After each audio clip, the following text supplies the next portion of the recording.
کوئی طریقہ کار بھی طے کرنا چاہیے. یہ خالی ٹی وی کے اوپر الزامات ہو کہ یہ 2020 میچ تو بن جاتا ہے لیکن اس کا کوئی نتیجہ نکلنا چاہیے, بات آگے چلنی چاہیے شفافیت کی طرف.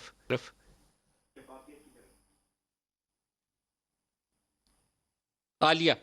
دیکھیں جی ندیم صاحب میں بالکل آپ سے ایگریڈ ہوں کہ اس کا نتیجہ نکلنا چاہیے. میرا تو سوال ہے شیلا رضا سے, اگر ان کو اتنا شک ہے تو یہ اوپن بیلٹ کی مخالفت کیوں کر رہے ہیں؟ یہ کیوں اس حق میں نہیں ہے کہ پیسے کا استعمال سینٹ میں نہیں ہونا چاہیے؟ یہ کیوں ووٹ کو عزت نہیں دینا چاہتے؟ یہ کیوں ایوان بالا کے تقدس کو اسی طرح پامال کرنا چاہتے ہیں؟ یہ ہمیں کہہ رہی تھی نا, ہم تو کہتے ہیں کہ اگر پی ایم ایل این کے کچھ ایم پی ایز نے ہمارا بھی سینیٹر بنایا تھا, پی ایم ایل این ان کو بھی نکالے. ہم تو کہہ رہے ہیں یہ بھی اپنے 2 سینیٹرز کو نکالیں. ہم تو کہہ رہے ہیں کہ ان کا پارلیمانی لیڈر آئے اور جواب دے کہ وہ کیوں اس ویڈیو کے اندر تھا. کیا بلاول صاحب کی سٹیٹمنٹ میں اور آپ بھول رہے ہیں کہ جب یہ جو سنجرانی صاحب کا الیکشن ہوا تھا تو انہوں نے کہا تھا کہ ہم اپنے لوگوں کو نکالیں گے؟ کیا انہوں نے لوگوں کو نکالا؟ کیا کوئی ایکشن ہوا؟ ہم تو یہی کہتے ہیں لیں ان لوگوں کے خلاف ایکشن جو اپنے آپ کو بیچتے ہیں. ہم تو کہتے ہیں جو اپنے آپ کو بیچے گا عوام کے سامنے اس کو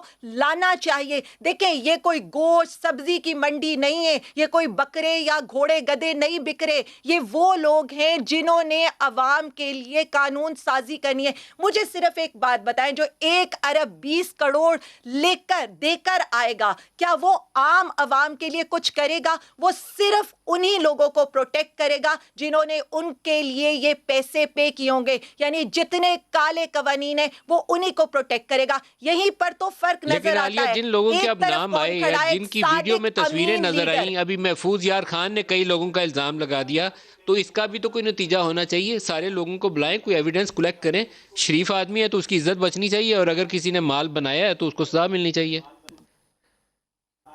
جی ہم تو یہی کہتے ہیں, ہم تو کہتے ہیں کھڑا کریں ان کو کٹہرے میں. عوام کو نظر آنا چاہیے یہ وہ عوام کے نمائندے ہیں جنہیں انہوں نے ووٹ دے کر بھیجا ہے. دیکھیں میں صرف یہ بات کر رہی تھی, عوام نے بھی دیکھ لیا ہے, تاریخ نے بھی دیکھ لیا, اور جب مورخ یہ لکھے گا تو یہ لکھے گا کہ ایک بندہ تھا جس میں اتنی کریج تھی کہ وہ اپنے 20 ایم پی ایس کو نکال سکتا تھا. ایک بندہ تھا جس میں اتنی کریج تھی کہ وہ شو آف ہینڈز کے لیے وہ ہر فورم پر گیا. اس نے ہر جگہ عدالت کا دروازہ, پارلیمنٹ کا دروازہ, اس کے علاوہ آرڈیننس, سب کچھ اس